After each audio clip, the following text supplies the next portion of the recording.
신명기 6장 4절로 9절의 말씀을 가지고 더 늦기 전에 라는 제목으로 이 시간 하나님의 말씀을 나누고자 합니다. 전용수 교수가 쓴 한국이 소멸한다 라는 이 책이 있는데요. 이 책에 보면 저자는 우리 사회의 심각한 현실을 매우 날카롭게 지적하고 있습니다. 그 중에서도 다음 세대를 제대로 세우지 못하면 대한민국은 머지않아 큰 위기를 맞이하게 될 것이다 라는 마치 경종의 메시지를 이 책을 통해 그는 말하고 있는 것을 보게 됩니다. 여러분, 통계청 발표에 따르면 2020년 이후로 출생아 수보다 사망자 수가 더 많아졌다고 합니다. 역사상 처음으로 인구가 자연 감소하기 시작했는데 문제는 2020년 이후로 이러한 감소가 이제 시작점에 불과했다라는 사실입니다. 그리고 베이비붐 세대가 고령층으로 진입하게 되면서 앞으로 우리 사회는 가파른 인구 절벽과 그리고 초고령 사회로 접어 들어가게 될 것이다 라고 말하고 있습니다. 그런데 여러분, 이러한 인구 위기는 교회 안에서 더 심각하고 뚜렷하게 나타나고 있다는 것입니다. 지난 10년 동안 우리 교단의 대한예수교 장로회 통합측 교단의 자료에 따르면 영화부에서부터 고등부까지 여러분, 다음 세대의 교인이 몇 프로가 감소됐느냐? 35%가 감소됐습니다. 같은 시기인 일반 인구에 비하면 일반 인구는 20% 감소했다고 합니다. 그러니까 교회는 일반 인구의 감소보다도 무려 15%나 더 빠르게 지금 교인들이 감소되고 있다라는 것입니다. 그러다 보니 지금 추세대로라면 2050년이 되면 교회 안에 21세 이하의 교인은 지금보다 무려 65%가 줄어들어 앞으로 교회 학교가 없는 교회가 대부분이 될 것이다 라고 전망하고 있습니다. 그런 점에서 보면 우리 교회는 벌써 그 위기를 겪고 있습니다. 여러분, 이 숫자들은 단지 통계에 불과하지 않습니다. 우리가 다음 세대에 대해서 무관심한 채로 방치해버린다면 한때 부흥했던 영국이나 유럽의 교회처럼 지금은 유럽의 교회나 영국의 교회가 어떻게 됐습니까? 다 사라지고 교회가 술집으로 바뀌게 되고 대부분의 교회가 남아있다고는 하는데 문제는 노인들만 남아있고 교회 학교는 완전히 사라져서 이제는 교회당이 텅 빈 채로 예배를 드려야 되는 그 날이 이제 한국교회 안에도 머지않아 오게 될 것이다라고 종교학자들은 예상하고 있다라는 것입니다. 따라서 지금이라도 더 늦기 전에 교회와 믿음의 가정 안에서는 다음 세대인 우리 자녀들을 믿음으로 세워가는 일에 모든 역량을 집중해야만 할 것입니다. 그렇게 하기 위해서 오늘 말씀을 통해 우리가 가져야 될 마음이 무엇인지 두 가지로만 함께 살펴보고자 합니다. 첫 번째로 위기의식을 가져야 합니다. 오늘 본문인 신명기 6장의 말씀은 모세가 죽음을 눈앞에 두고 이제 출애굽 2세대들에게 남긴 유언과 같은 말씀입니다. 당시 출애굽 1세대들은 광야에서 가나안 땅을 들어가지 못하고 광야에서 죽었습니다. 그리고 이제 출애굽 2세대들이 그 가나안 땅을 입성을 눈앞에 두고 있었습니다. 이러한 중요한 시점에서 오늘 본문에 보면 여러분, 모세는 그 가나안 땅에 들어가기 위한 어떠한 전쟁에 대한 전략이나 전술 등을 말하지 않았습니다. 가나안 땅을 들어가기 위해서는 어떻게 어떤 방법적인 이야기를 하고 있지 않습니다. 오히려 모세는 오늘 본문에 보면 다음 세대인 출애굽 2세대들에게 가나안 땅에서 믿음을 잃지 않고 하나님의 말씀을 지키며 믿음의 백성으로 살아가야 한다라는 그 말씀을 강조하고 있는 것을 보게 됩니다. 이처럼 모세는 출애굽 2세대들에게 그 땅에서 어떻게 하나님의 백성으로 다음 세대들이 살아가야 되는지, 이거에 대한 일이 그가 마지막 죽음을 눈앞에 두고 제일 중요한 일이라고 생각하고 이제 그 가나안 땅을 입성을 눈앞에 둔 출애굽 2세대들에게 이제 하나님의 말씀을 지키며 하나님을 섬기며 살아가야 된다라고 그는 강조하고 있는 것입니다. 왜냐하면 하나님께서는 반드시 그들을 약속의 땅인 가나안으로 인도하실 거라는 그 믿음이 모세에게는 확실히 있었기 때문입니다. 그런데 그 기대감과 함께 모세의 마음속에 이기의식을 가졌던 것은 바로 이겁니다. 출애굽 1세대들은 그 가나안 땅을 들어가 보지 못했잖아요.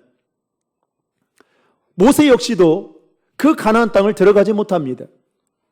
그런데 그 들어가지 못하는 그 가나안 땅을 출애굽 2세대들이 이제 들어가게 되면 혹여나 그 가나안의 풍요와 우상이라는 그 문화 속에 이들이 젖어 들면서 혹시나 믿음을 저버리는 삶을 살지는 않을까, 모세는 걱정을 하고 위기의식을 가졌던 것입니다. 그래서 그 염려하는 마음에 오늘 모세는 출애굽 2세대들에게 믿음을, 하나님을 강조하고 있는 것입니다. 여러분, 오늘 우리도 모세처럼 위기의식을 가져야 합니다. 그렇다면 우리는 어떤 면에 있어서 위기의식을 가져야 할까요? 첫 번째는 다음 세대인 교회학교와 청년부의 수가 여러분 급감하고 있기 때문입니다. 이것은 단지 어떤 교세 감소의 문제를 뛰어넘어서 여러분, 이 말은 곧 무엇을 말하고 있느냐?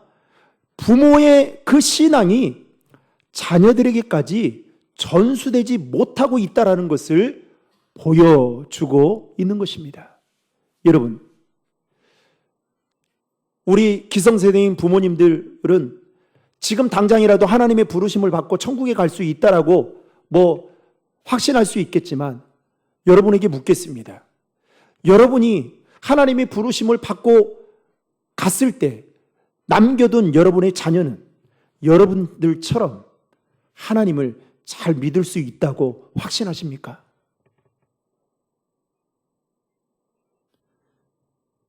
그래서 우리는 위기의식을 가져야 돼요.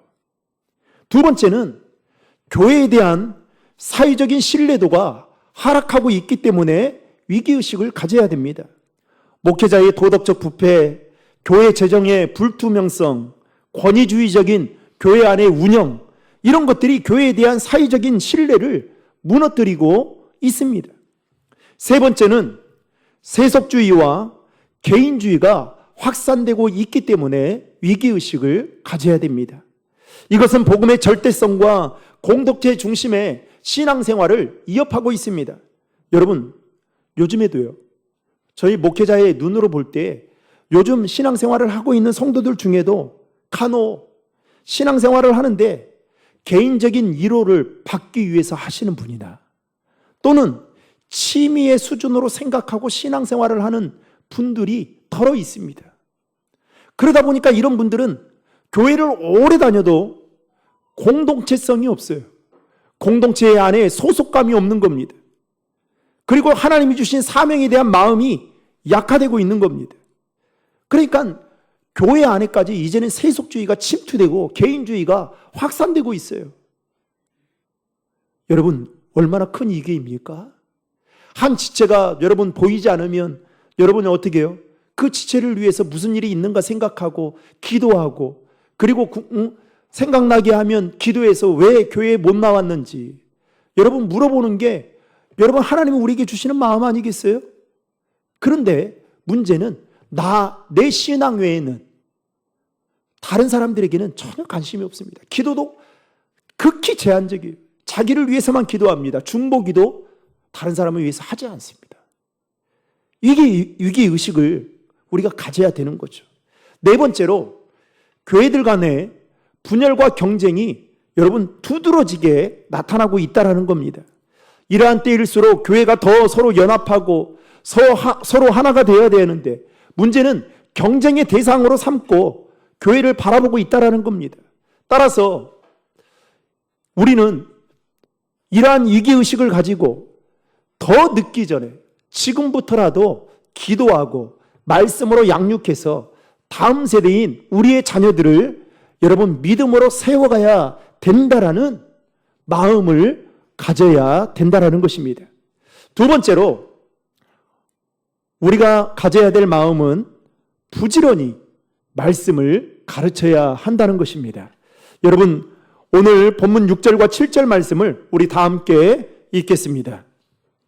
내가 내게 명하는 이 말씀을 너는 마음에 새기고 내 자녀에게 부지런히 가르치며 집에 앉았을 때든지 길을 갈 때든지 누워 있을 때든지 일어날 때든지 이 말씀을 강론할 것이며. 아멘. 여러분 방금 읽은 말씀에 보면 모세는 지금 부모가 먼저 하나님의 말씀을 마음에 새기라고 이야기합니다. 그 다음에 그 말씀을 자녀들에게 가르치는데 여러분 그 다음 중요합니다.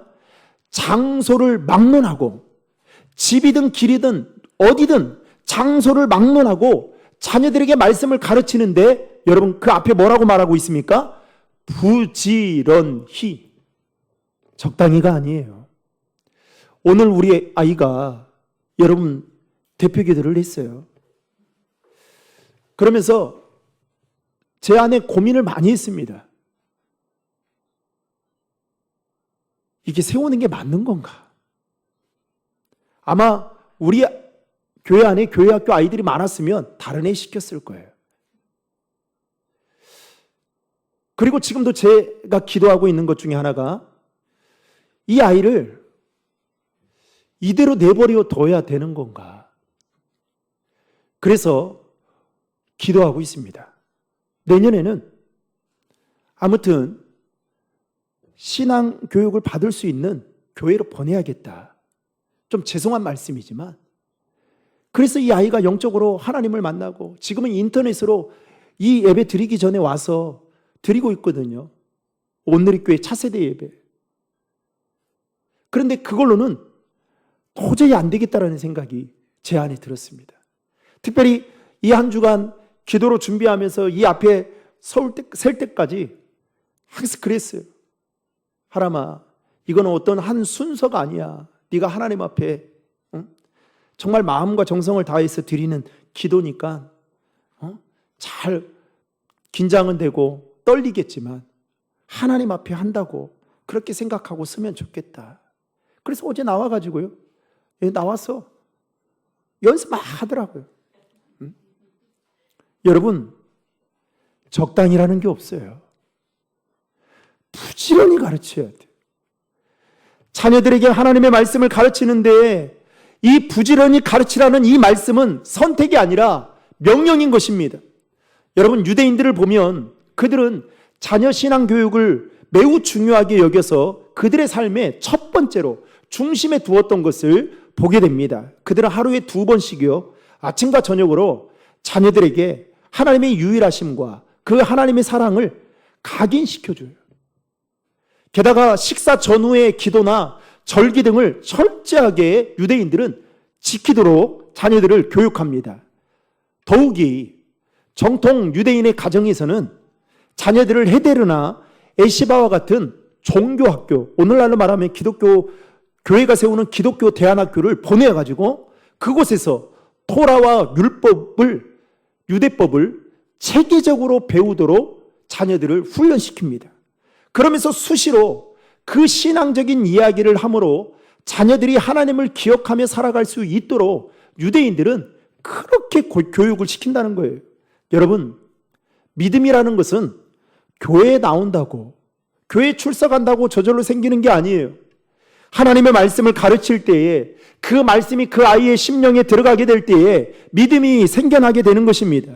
오늘 본문 8절과 9절 말씀에 보면 말씀을 손목에 메고 미간에 붙이며 집 문설주와 바깥문에도 기록하라고 명령하고 있습니다.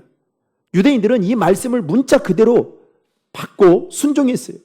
그래서 테필린과 메주자라는 그 도구를 사용해서 손과 이마에 말씀을 붙이고 그리고 문에 말씀을 새겨가지고 들어올 때마다 자녀들이 문에 들어오고 나갈 때마다 그 말씀을 기억하며 그 말씀에 순종하며 살아가도록 유대인들은 철저하게 어렸을 때부터 그 말씀대로 살아갈 수 있도록 교육을 시켰다는 것입니다. 이처럼 이스라엘은 가정에서부터 신앙교육이 철저하게 이루어지도록 힘썼던 것을 보게 됩니다. 또한 자녀들을 하나님의 말씀으로 가르치는 것은 여러분 부모는요, 제가 어제도 유아교육을 우리 오강 집사님이 오늘 이제 근무 때문에 못 나오셨는데 두 분 다 나오셔가지고 유아교육을 시켰어요. 세례교육을.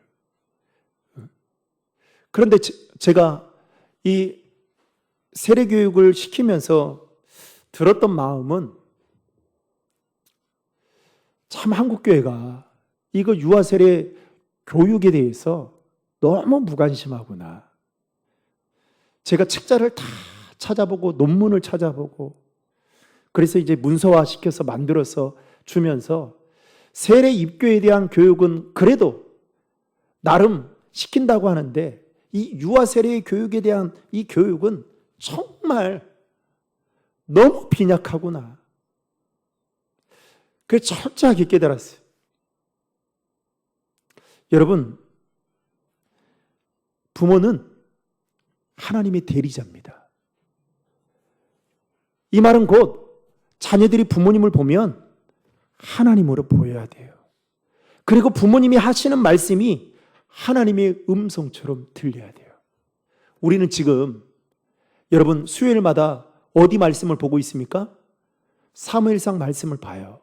그런데 여러분 엘리 제사장의 두 아들, 사무엘 선지자의 두 아들이 여러분 망나니처럼 살았던 걸 보게 되면서 무슨 생각이 듭니까?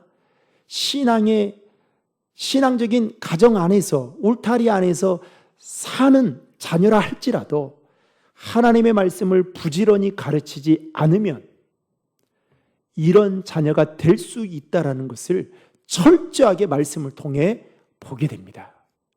그래서 저도 두려운 거예요.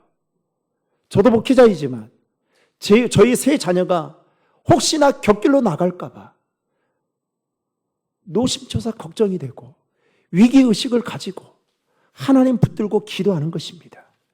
제가 부교육자로 사역할 때에 한 번은 대신방을 하는데 대신방을 받는 권사님으로부터 뜻밖의 이야기를 듣게 되었습니다. 자녀를 이 권사님 가정은 재력가에 큰 집에 살고 있고 서울에서.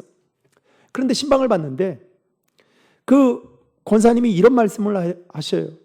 목사님, 신방 기도 제목을 헌금해 보니까 다 기도 제목이 두 부부에 대한 기도 제목이 아니라 자녀에 대한 기도 제목인 거예요. 1번부터 뭐 5번까지가 다.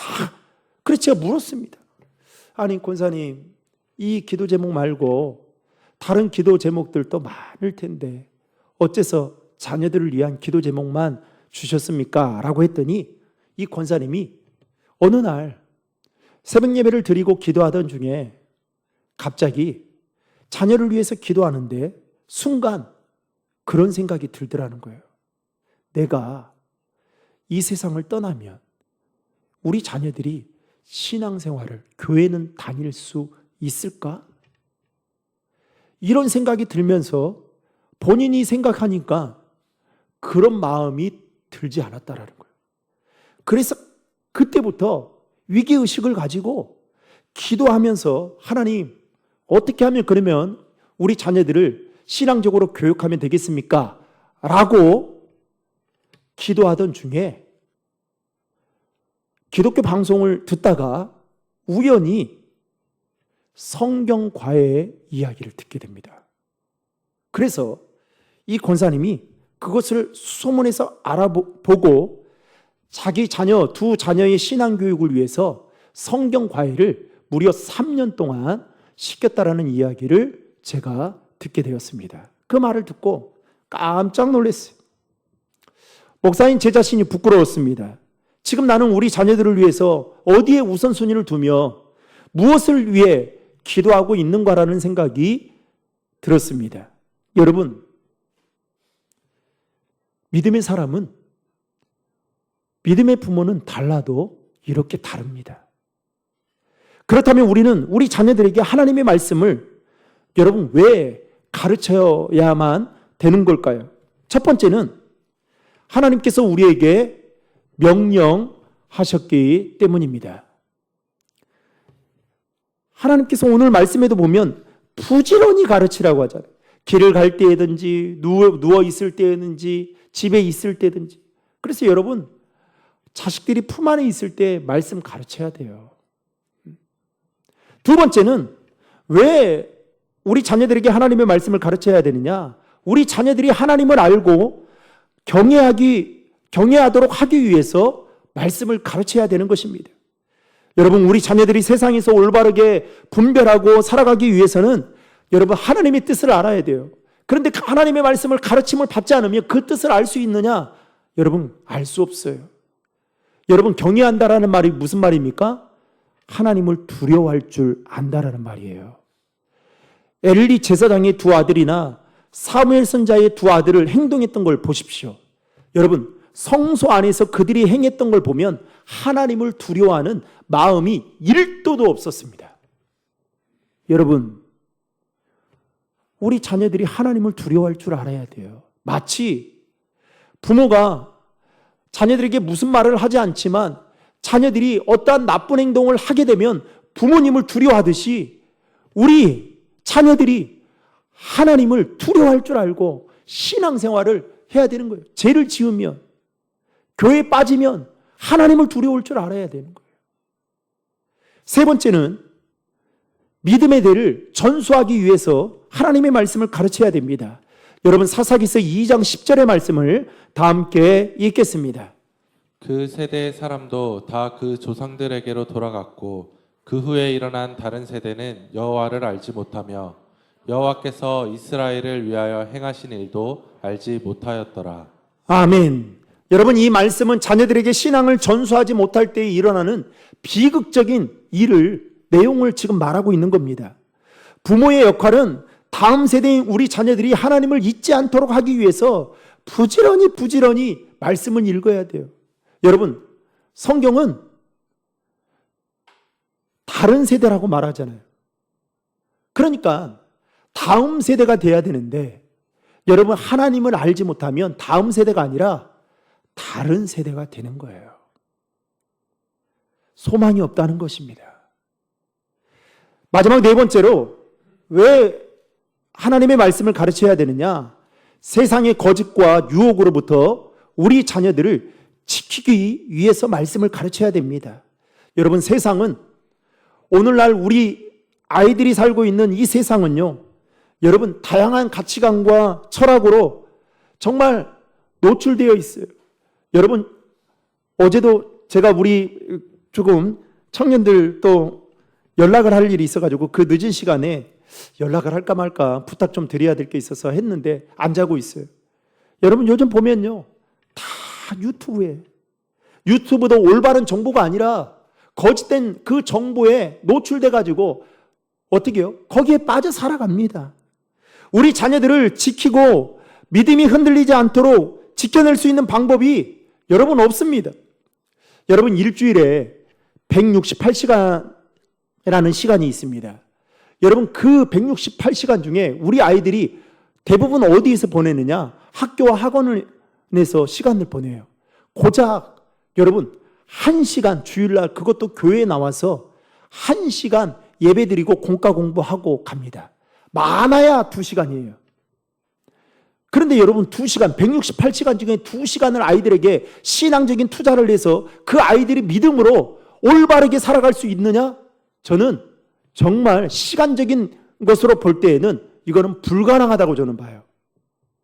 그래서 요즘 대형 교회들이 여러분 바뀌고 있는 거 아시죠? 대형 교회들이 지금 어떻게 하느냐? 옛날처럼 돌아가고 있어요. 예배를요, 온 가족 예배, 온 세대 예배로 해가지고 부모가 예배 드리는 모습을 자녀들이 볼 수 있도록 예배를 드리고 있습니다. 그리고 큰 교회들은 벌써 어떻게 하느냐? 일주일 동안 자녀와 부모가 함께 신앙생활 할 수 있는 미션들을 줘요. 그래서 그것들을 일주일 동안 지키고 와서 주일날 와가지고 사인받고, 그래서 어떻게 해요? 철저하게 가정 안에서부터 신앙교육을 시키고 있습니다. 그런데 요즘 부모들 보십시오. 어떻습니까? 안 하는 거예요. 아이들을 세상으로부터 지켜내야 된다는 마음은 있는데, 우리 아이들이 믿음 안에서 바르게 서야 된다는 생각은 가지고 있는데, 문제는 말씀을 가르치고 있지 않다라는 겁니다. 사랑하는 성도 여러분, 영적으로 유혹이 많은 이 세상 속에 기성세대인 부모들은 분별력을 가지고 있어서 그나마 뜨거운 하나님을 인격적으로 만났던 뜨거운 열정과 신앙을 가지고 그래도 그 믿음을 지키며 살아갑니다. 그런데 여러분, 여러분의 자녀는, 다음 세대인 우리 청년들과 교회 학교는 여러분 어떻습니까? 하나님을 경외하며 살아가기 위해서 여러분, 하나님의 말씀으로도 충분히 가르쳐도 부족할 판인데 세상은 어떻게 하느냐? 그래서 제가 섬겼던 교회는요, 데모해가지고 교회학교 교사가 잘렸어요. 데모해서. 왜 그런지 아세요? 그 교회학교 교사가 아이들 말씀을 가르쳐야 되는데 공과 공부 시간에 영화 이야기, 연예인 이야기 하다가 고등부 아이들이 처음에는 들어줬어요. 그런데 조금 하다가 멈추겠지 싶었어요. 그런데 안 그런 거예요. 한 달이 지나도 두 달이. 그래서 전도사님한테 이야기를 한 겁니다. 그러니까 전도사님이 그 안수 집사님한테 말을 못 한 거예요. 말하면 상처받을까 봐. 또 교사 안 한다고 할까 봐. 그래서 이 아이들이 나중에 어떻게 하느냐? 몇 명이 뭉쳐가지고 담임 목사님 찾아가서 우리 교회 학교 교사 안 바꿔주면 교회 안 다니겠습니다. 여러분, 그 교회 완전히 뒤집어졌습니다.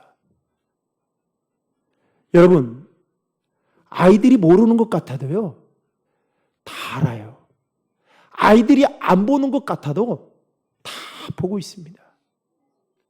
하나님을 경외하며 살아가는 그 모습, 하나님을 어떻게 섬기며 살아가는 그 모습을 아이들이 보고 있어요.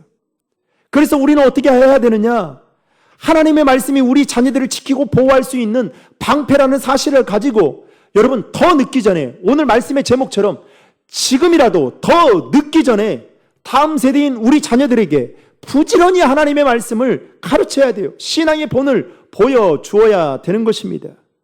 사랑하는 성도 여러분, 바라옵기는 저와 여러분 모두가 하나님이 우리에게 주신 사명이 무엇인지 다시 한번 생각해보고, 또 우리 교회가 무엇을 붙잡고 교회의 본질이 무엇인지를 다시 한번 생각해서 바라옵기는 우리 교회가 다음 세대들이 정말 건강하게, 여러분, 저만 느끼는 안타까움일까요? 저는 오늘 우리 아이들이 막 있었으면 이 아이들을 막 다 불러놓고 오늘은 강단에 앉아가지고 예배 드리도록 그렇게 하고 싶어요. 여러분, 초등학교가 있고요. 우리 교회 옆에요. 아주 가까운. 중학교가 있고요. 고등학교가 있어요. 근데 교회 학교가 없습니다. 우리만 그런지 아세요? 그러면 우리 교회만 이럴까요? 인근의 옆에 교회도 그러면 없어야 되잖아요. 근데 인근의 옆에 교회는 우리와 똑같은 상가인데 애들이 차고 넘칩니다. 방언도 한다는 이야기를 들었어요. 그래서 기도하고 있어요. 그 교회라도 우리 애를 보내야겠다. 우리 교단 아니지만 우리 애가 영적으로 살려면 그렇게라도 보내야 되겠다. 한 번은 제가 인근에 있는 교회 목사님 찾아갔어요. 목사님, 네, 이런 고민이 있는데 어떻게 좀 우리 애 보내려니까 당장 보내달라는 거예요. 근데 제 마음이 허락지 않더라고요. 여러분, 더 늦기 전에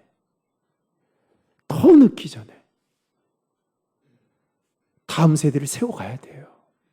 더 늦기 전에 우리 자녀들이 하나님을 경외하며 살아갈 수 있도록 부지런히 말씀을 가르쳐야 되는 것입니다. 이 말씀 기억하며 저와 여러분 모두가 하나님 앞에 온전하게 세워짐으로 말미암아 우리 교회 안에 다음 세대들이 건강하게 세워져가는 은혜가 있기를 주님의 이름으로 축원합니다.